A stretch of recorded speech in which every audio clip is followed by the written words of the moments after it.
Artificial department లో state మొత్తం మీద 112 ల్యాబొరేటరీలు ఉన్నాయి సార్. దీంట్లో 526 మంది పనిచేస్తున్నారు. ఒక్కొక్కళ్ళు దాదాపు 20 సంవత్సరాల నుంచి వర్క్ చేస్తారు. రీసెంట్ గా మన ఎలక్షన్ అయిపోయి మన గవర్నమెంట్ వచ్చిన తర్వాత ల్యాబ్లలో నుంచి కొంతమంది తొలగిస్తున్నారు. అది కొంచెం తొలగించిన వీళ్ళని తీసేసి వాళ్ళ తరపు మనుషులు పెట్టుకోమని చెప్పి చెప్తున్నారు. యాక్చువల్ గా మనకి గవర్నమెంట్ ఆఫ్ ఇండియా నుంచి లాగిన్స్ ఇచ్చారు సార్. మా పేర్ల మీద ఈఎంఐ జాబ్ కూడా తొలగించారు.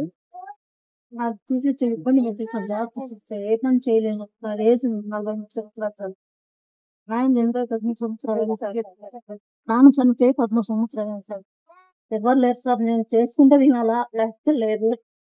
ఇబ్బంది పెట్టా సార్. మీరు పని చేస్తారు హెల్పర్ గా పనిచేస్తుంది సార్. కమలాపురంలో ఈఎంఐ కూడా తీసేసారు. ఒకసారి నేను చెప్తాను, ఆర్డీ విల్ వెళ్తే మాట. సో నేను ఫాలోఅప్ చేస్తాను, మీరు